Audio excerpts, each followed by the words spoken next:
Hey guys, it's Mitch. How's it going? We're turning on the Wayback Machine again. We're going to get real 90s today. Everybody's all nostalgic for the 90s. It was so extreme. Everything was so much better. Yeah? Well, if you want the 90s, you know what you get? You get swing music, you get the bad girl comics, and you get goths. So get ready, guys. It's Morbin time. We're looking at Morbius #1, but just before we get into it, if you enjoyed the channel, if you feel like you might want to help out a little bit, go subscribe on my Patreon. Links are in the description, gives you early access to everything I do, helps out the channel, helps to buy new comics. Alright, so Morbius, of course, is the vampire character Marvel came up with before they came out with Tomb of Dracula #1. So around the time probably that amendments were being made to the Comics Code Authority, but maybe hadn't been finalized or something, and Marvel was testing the waters to see if they could come up with something that was vampire adjacent. So they came up with a living vampire, whatever the fuck that means. So originally drawn by Gil Kane and another vampire that apparently was based on Jack Palance. So that 70s made-for-TV Dracula was, I guess, kind of popular. I wonder if I should watch that. I can't imagine Jack Palance making a good Dracula. Maybe I'm wrong. But Morbius was set up as a sympathetic villain, where he didn't become a monster intentionally. He contracted a rare blood disease, tried to cure himself, accidentally turned himself into a vampire. It happens. And they thought Spider-Man would be a good place to put him first, as he has more of a scientific base. I guess they kind of worried about that kind of thing. But Morbius would pop up every once in a while over the years. He'd bemoan his fate. He'd kill a couple of people against his will. Spider-Man would punch him probably, and then he'd go away again for a while. And he wasn't exactly a very prominent figure in the Marvel Universe, I think, until this series, really. So this is September of 1992, which is a curious date for me, because, I think back to when the goth stuff was popular in high school. And, I was a teenager at the time. I wasn't aware of, any kind of counterculture shit when I was like 14, 15. But, as far as I can tell, the goth stuff really hit its peak around 94, 95, when, Antichrist Superstar got dropped, which I had a copy of. I'll admit it. I thought it was good, not particularly great. And by the time Marilyn Manson dropped his next album, the goth thing was pretty much over anyway, right? But yeah, this predates that by a couple of years, which I find interesting. Also predates the Interview with the Vampire movie, which also came out in 1994. That's why I think of that as the peak, I guess. The Anne Rice books would have been popular, obviously, before the movie came out, or there wouldn't have been a fucking movie. But I suppose this would have been around the time when Bram Stoker's Dracula came out, because that's a 92 movie.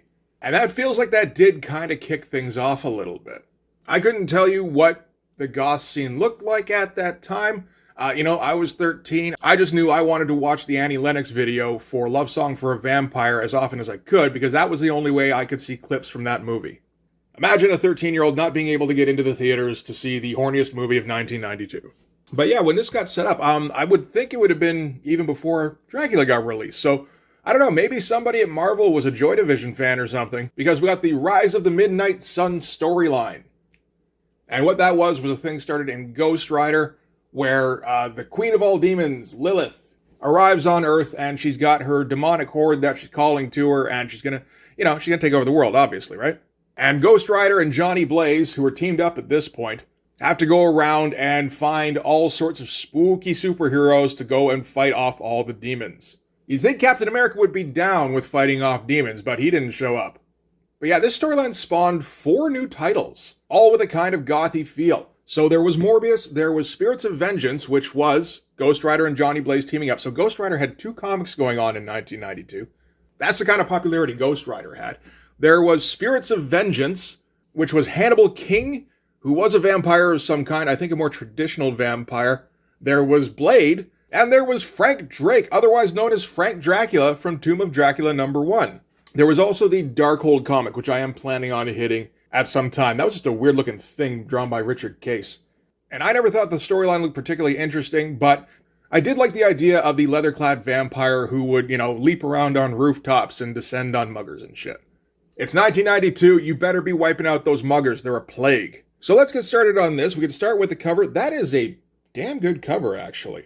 This is going to be drawn by Ron Wagner, who I don't remember seeing a lot of. I used to confuse him a lot with Ron Garney, because they were both drawing the spooky books around this time. And, they're Rons. How many Rons are there? And Ron Wagner has a pretty house-style kind of look, at least for Marvel in 1992. But he is quite competent, and he has a little bit of flair here and there, so that puts him I don't know, like just a notch up in my books. And as far as the cover goes, we've got our snarling vampire hero doing a big old flare. He's uplit. We get like an upward angle shot. That's a little bit of a Dutch. Yeah, that's just a pretty damn good cover, really. Yeah, nice lighting. And he's got the leather outfit, so he can do all the shinies up and down the arms and everything. It's quite good. These all came polybagged. Not this copy, of course, but they were polybagged with some kind of poster, apparently, which I vaguely remember. I think you fit together all the posters to make a big poster. All right, so we're going to start off with kind of a cover sheet kind of thing, where we get our credits, and we get our list of titles that gives us all the comics we want to pick up if we want to read the rest of the Midnight Sun storyline, and I'm sure we do. But yeah, see, a lot of number ones in that list. All right, so this one's going to be written by Len Kabaczynski. Nope, wait, sorry, Len Kaminsky, my mistake. It's a name I'm vaguely familiar with. I looked through his credits. I didn't really recognize a whole lot of what he'd written, but he definitely seems to have put his time in anyway. So we're going to open up with a big old splash page of Morbius, or a big close-up on his eyes, his gigantic bug eyes. This seems to be a choice that Ron Wagner was making, because most of the people in this comic have normal proportions. It's not like he didn't know what eyes looked like, or, he did that with everybody. And so this is just a choice he's making with Morbius. I guess if he's got the white skin and the Voldemort nose, you can, take it a step further, and he's also got gigantic bug eyes. I guess the original look for Morbius, he did have, weirdly shaped eyes, didn't he? And yeah, that extreme close-up, and that works well with an inner monologue narration, which is what we get here. So, a striking opening to the book, anyway. So we're starting out with Morbius perched on a rooftop, and he's hungry, and he's kind of reduced to mindlessness when he's this kind of hungry, and he's basically hunting. So he looks down at the street, sees one lone woman walking home by herself. That is what lone means, and leaps down and pounces on her. There's some actually nice stuff going on here. There's some slightly creative stuff going on with the page design, all the little panels here, kind of cutting back and forth between her on the street, and then just kind of the ever-present fangs that are going to sink into her throat, which we're not going to see, of course. But if you keep reminding people that this guy has fangs and he keeps jumping people, you're going to think that he's sinking those fangs into that throat. It's like the Psycho thing, like the shower scene. You just do quick cuts of the knife and the target, and you don't show penetration, but the reader or viewer makes the association in their mind and substitutes a stab or a bite for you.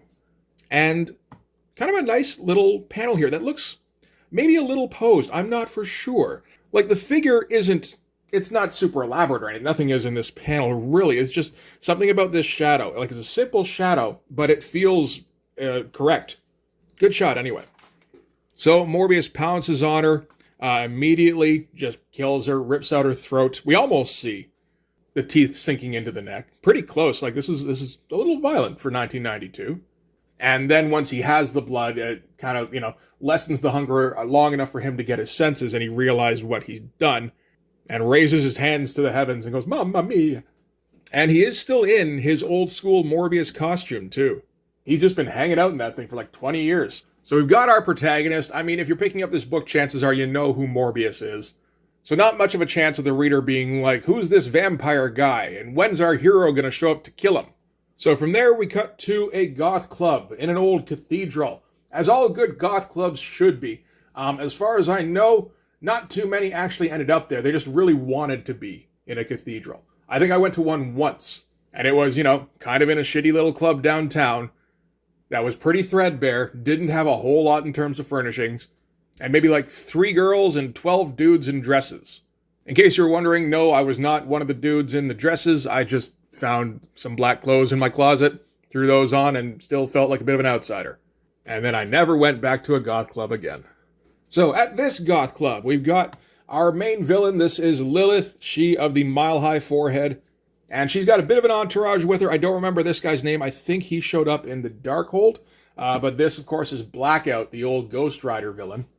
I'm not super fond of Ron Wagner's version of Blackout. I'm not really fond of anybody's version of Blackout other than Mark Teixeira. Mark Teixeira's Blackout is fucking terrifying. With everybody else, he just feels like a Lestat wannabe with a fucked up face. But Lilith is looking around for her children. So these are demons that have, they got out of hell, or I don't remember exactly what the deal is. But she's kind of trawling all the goth clubs because that's where the demons hang out and looking for her children. And most of them are avoiding her, I get the impression. But the odd one or two she's able to call back to her. Like these two here. So they spot her. They go, oh shit, I recognize that forehead. And they go and kneel at her feet. I don't mind Ron Wagner's version of this Lilith character. Apart from the weird forehead shit. I don't know what that's all about. But, hey, beats Andy Kubert's. Meanwhile, in Times Square, Ghost Rider and Johnny Blaze ride through the town and no New Yorker notices. That does seem legit. Ghost Rider is operating off of some vision he received where he found out about the Lilith threat, and he also found out about other characters who were going to be associated with the Midnight Suns crossover, basically. So we're going to get Ghost Rider in on all of these new number ones, because that's how you sell books in 1992. But, there is the excuse that, that he's supposed to be in this storyline, so that it works, it's fine. So Ghost Rider and Johnny, what's his name? Not Storm, not Cage, Blaze, that's it, okay. Ghost Rider and Johnny Blaze are looking for Martine Bancroft. Martine Bancroft was Morbius's girlfriend in, I believe, his first appearance, actually. Or pretty close to, anyway. So they're still operating off of Ghost Rider's vision, and they're just kind of following on leads. And this is kind of what Ghost Rider is going to do for the Midnight Suns crossover. It's really not much of a crossover. Ghost Rider and Johnny Blaze show up, they meet our hero or heroes, and they go, hey, you evil? And then the hero or heroes go, nope. And they go, fine, but I'm keeping my eye on you. And then they go away until the last chapter of Midnight Suns, when the whole problem gets resolved. So the three of these guys are going to have a nice little chat with Martine in her hotel room, maybe? Looks like it. Why else would you have a couch and a bed in the same room? Yes, hotel room.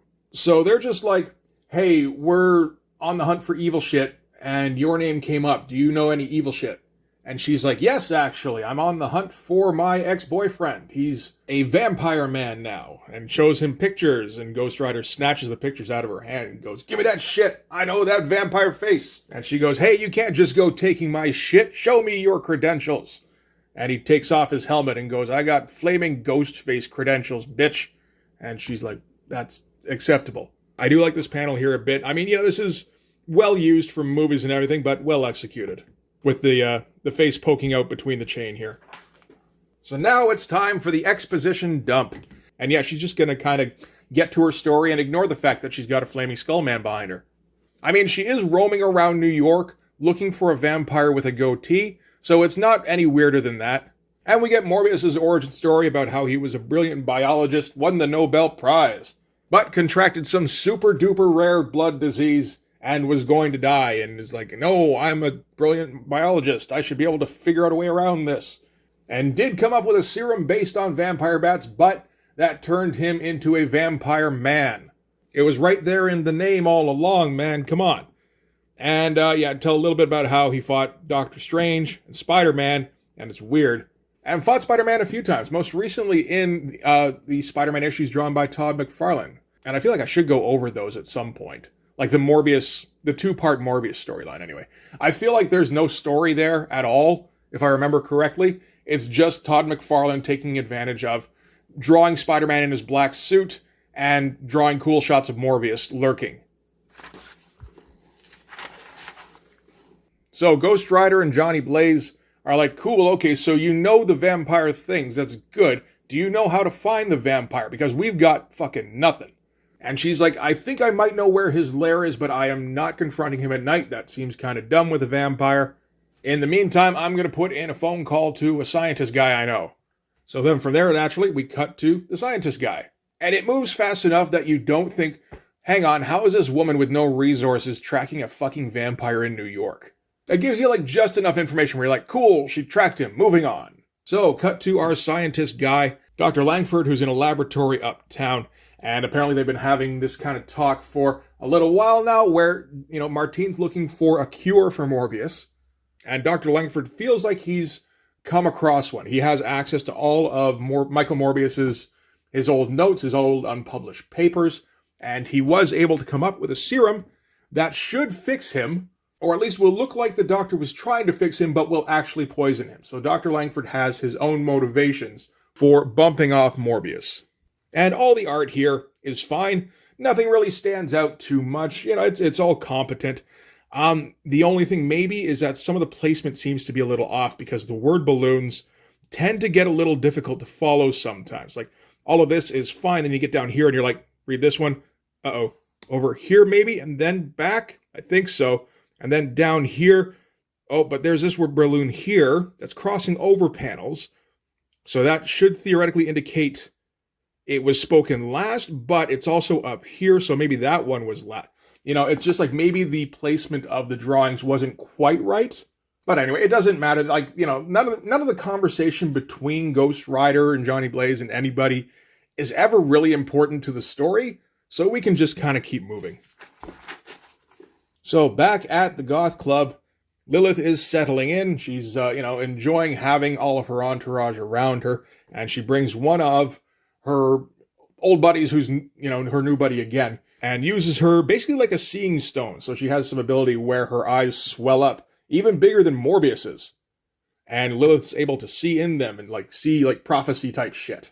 Like Deus Ex Machina plot development type shit is really what it boils down to. Like no other way that Lilith would find out about this shit. But she just finds out that Morbius and Martine are involved, as well as Ghost Rider and Johnny Blaze and Dr. Langford and the serum. So she knows Ghost Rider and Johnny Blaze are against her. She doesn't know what's going on with the Doctor and Martine and Morbius. She just knows that everybody is looking for Morbius. So she decides to fuck with the process by sending Fang to go and mess up the serum that's theoretically supposed to fix Michael. And this all comes across okay. This wouldn't necessarily be the easiest thing to, block out to make sure you get all the information across, but it comes across fine. Next, we've got Morbius. Morbius is getting back to his lair because the sun's coming up, and sun to him isn't quite as fatal as it is to normal vampires. I guess it's more like it slowly saps his strength and will eventually kill him, but it's more like dehydration and like cell degradation, like scientific type sun killing. Nice shot, too, of him leaping across the buildings. Good perspective. So he does get into his lair, but I think down here we've got the Doctor and Martine and Johnny and Ghost Rider who are pulling up. Morbius doesn't notice them, and they are able to go into the building and search him out. And I do like this line here from the Doctor, because you do kind of have to address it a little bit, where he's just like, Martine, you're acquainted with some of the most interesting people. And that is underselling it a bit, but this is New York, this is the Marvel Universe. I mean, there's worse out there. And I just realized, it feels like we're getting kind of deep into this book, but there's still a whole bunch left. I just checked. There's 38 pages of art in this book. It's pretty thick. So maybe I better speed things up a little bit. So they all search through the lair here, and we do get Morbius kind of darting around in the dark, which is nice. I like the fact he's not even looking at them. He's just kind of scurrying. They get their light on him, and he threatens to, he's don't come any closer, or I won't be responsible for my actions. Except, Martine's there, and that just fucks him right up. And he goes leaping out of the window. I was pretty sure it was day a second ago. Maybe the colors forgot. But Johnny Blaze shoots him down with his sawed-off Hellfire shotgun, and Ghost Rider catches his ankle with his chain and drags him back inside. Again, nice shot of Morbius here. Most of the shots are, again, pretty standard, pretty just competent. But every once in a while, you get a shot that's not too bad at all. All right, so from there, we're going to cut to Dr. Langford's lab, where one of Lilith's followers, this is Fang, not the most imaginative name, but that's okay, sneaks into the office. The door's locked, so he just melts and slithers under it. So Fang is a demon, like Nakota earlier. And he finds the serum and slits his wrist, drips into it, and that should theoretically act as poison to Michael Morbius, except, of course, that the serum has already been poisoned. Lilith didn't know that. Fang doesn't know that. He doesn't care. So he leaves, job well done. But I kind of like this idea for how Morbius is going to get new abilities and shit. Because that's the point, right? You can't just put Morbius in a comic and say, go. I mean, you can, but it's better if you have new abilities to, intrigue people with. So they capture Morbius. They bring him back to Langford's lab, which has been broken into, but nobody knows that. They prep him for the serum, and the Doctor clears the room so he can, kill his vampire patient. So Doctor gets the serum ready, goes, weird, it changed color. Oh well, might as well keep going. So you can see why he didn't get the Nobel Prize. administers the shot. Morbius wakes up immediately, lurches upward. Nice. That's a good pose, actually, for him lurching upward. And, like, gets all sorts of weird growths forming all over his face, snaps his bonds, and leaps out the window. In kind of a Swamp Thing kind of shot, really. But, like, good lighting, you get the impression of the shot they were going for. Like, you can see this kind of scene happening in a movie. This is all pretty good stuff. This shot here could be straight out of a 70s horror comic. Like, this whole sequence with the woman trying to fix the monster and the doctor secretly trying to poison him, not realizing that his serum has been altered, and enrages the monster and drives him out of the lab. Like, this is all very 70s. But, like, this shot right here with Morbius snapping his bonds and Dr. Langford going, "Die, die, why won't you die?" Yeah, straight out of 70s horror comics, maybe even 50s. So, naturally, everybody outside heard the crash. They all rush in. Dr. Langford's beside himself, and Morbius is obviously gone. They're just like, what the fuck happened? He's like, I don't fucking know.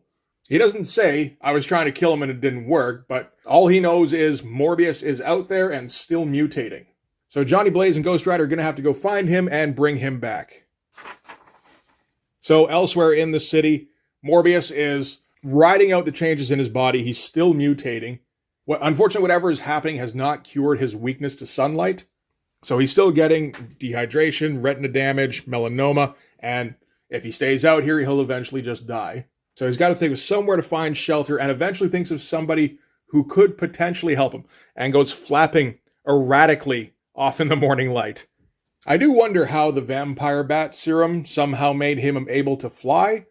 I get the impression it didn't in the original comic, except other than he had like the wings sewn into his suit. There's no wings here. This whole thing is just tatters now. So I don't know. Anyway, elsewhere in the city, we've got this Jacob Weisenthal guy, family practitioner, who's just hanging out in his very nice house when he sees something come flapping towards his house, and he goes, uh-oh. And Morbius crashes into his living room. But that's a nice shot there. Pretty cool. Of him smashing through the window, knocking back the guy in his chair. Good stuff. So Michael wakes up later on. He's on his back on a table, looks at his hands, realizes they're people hands. So something has happened to make his disease go away, at least momentarily, but it's very momentarily, because immediately he lurches over and starts manifesting his symptoms from before. This isn't from anything that his doctor buddy has done while he's been unconscious. This is just the after effects of the serum that he got injected with. So his doctor buddy offers to help him out, but he needs more of that serum that he was injected with if he's going to figure out what exactly it did to him. So you get the feeling that's going to be the point of the Morbius comic, at least for the first little while, is him trying to become human for longer anyway. From there we cut to a goth clothing store somewhere else in the city, where they sell the frilliest dresses and some S&M gear, and Michael Morbius finds the gimp suit he was looking for, and shells out a few $100s for it. A few $100 in 1992, but it's special freaky gear, right? Like, that shit's gonna cost you every time. So it changes into his new outfit and goes flapping off into the night. This shot here, it's mostly pretty good. The hand, I think mostly it's this hand that makes it feel a little weak. And that could be where you ended your issue. I wonder if theoretically that was where it would have ended up. Like, this is an end of the issue shot, potentially. But you still need to wrap up the business with Johnny Blaze and Ghost Rider, at least get them out of the comics so that they can go meet up with fucking kids at a university and Blade and shit. So the story's going to continue. We cut back to Martine, and she's checking back in with Dr. Langford. But before she gets to his lab, she sees Dr. Langford confronted by three big blonde dudes in leather gear, representing somebody who Dr. Langford has been in contact with. So whoever they are employed by is the person who got Dr. Langford. Is it Dr. Langford? Because isn't that the guy who's Sauron? No, I feel like Dr. Langford is somebody else, but I mean, this guy's also Dr. Langford, so I guess it's okay. Anyway, back to what I was saying. Whoever they're employed by is the one who wanted Dr. Langford to poison and kill Morbius. Very important that he kill this Morbius guy. And they all just kind of crowd around him and go, hey, buddy, how come you didn't kill that vampire, huh? Like, yeah, you think you're too good for killing vampires? And the doctor's like, I tried to kill the vampires, Johnny, but he didn't die for some reason. And Martine hears them and busts in and doesn't have any backup, but thinks that that's okay somehow. And she's going to expose them and stuff, which I mean, like, really, she's just yelling, hey, kill me now. And they all kind of rush her. She breaks out the gun that she showed earlier. There was a Chekhov's gun thing where she showed Ghost Rider and Johnny Blaze the gun that she was going to use in case Morbius didn't come along quietly. So she has a reason to have that. That's good. She tries to fend him off, but there's 4 of them. They kind of spread out a little bit. She takes a shot at one, but that opens up Dr. Langford to knock her on her ass and steal the gun from her, and he shoots her. So that's a guy who's got some heavy-duty shit coming his way. So shortly after, Morbius shows up at the lab because he's supposed to be at the lab to look for more of that serum that he got shot up with. There's reasons. It all connects actually reasonably well. He gets in there, smells the blood immediately, and finds Martine's corpse, and is able to be, just a human who's her friend, long enough for her to die before he gets all vampire-y and, drinks the blood straight out of the bullet wound in her stomach. Again, that kind of shower scene thing with just the close-up on the eye and the fangs. And you don't need to see him, gnawing on her entrails. You know exactly what's going on. It's good stuff. And, of course, getting the blood clears up his mind again. And he goes, oh, mamma mia, what did I do? And he vows to kill himself, but not before he kills whoever did this shit. In a panel that looks like it's almost cool. Like, the face, because of the bug eyes, it isn't quite right. And these hairy knuckles don't help either.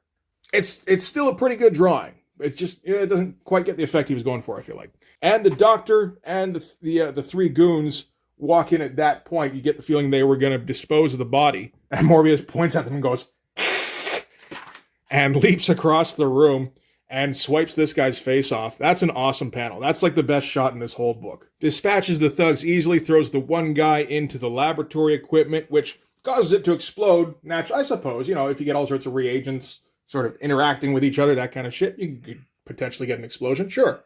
And calmly walks towards Langford while the blaze is going all around him in that scene. That's okay. I mean, you're 14 years old reading this shit, that's super cool. He does get the doctor to confirm that he was the one who shot Martine. It's like, cool. Grabs him and sinks his teeth into his neck, drains him, and tosses him out the window. So that's some fun stuff. Thinks about where he's at right now, decides he doesn't feel particularly guilty for killing that one guy, so maybe he can keep on doing this if he keeps finding people to kill that kill people close to him, and then he can take revenge. Or something like that, anyway. And he's able to find the serum that was injected into him, so we do get, everything kind of wraps up on that end, except, of course, that with the blaze going on, gets a little too close to the oxygen tanks. That makes sense. And blows him right out the window here. That's a pretty good shot.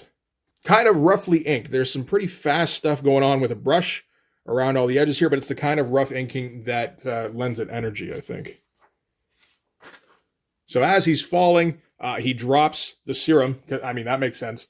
But thankfully, that's when Ghost Rider and Johnny Blaze show up. So Ghost Rider's able to catch it out of the air. He's like, give me my serum. And Ghost Rider's like, no. Which I like, just kind of being a bit of a bitch. But Ghost Rider doesn't like the fact that he doesn't know what was going on in this comic that he was guest starring in. It's like, why was I here? So Morbius explains the situation that Dr. Langford was trying to kill him and obviously wasn't successful. Martine went to confront him and Langford shot her. And when Morbius showed up, he killed Langford. So now that particular plot thread has been closed. And Ghost Rider needs to confirm his story, so he uses the pen and stare on Morbius. And what he sees is Morbius getting torn apart by his victims. And this is basically how Morbius sees himself anyway. So it's actually not the big revelatory punishment that it would normally be to somebody.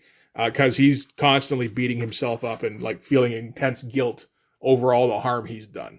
But it does confirm to Ghost Rider that Morbius is telling the truth. And, he is a decent guy. But he also can't let him just go around killing people because he has been doing that. He did that in this issue.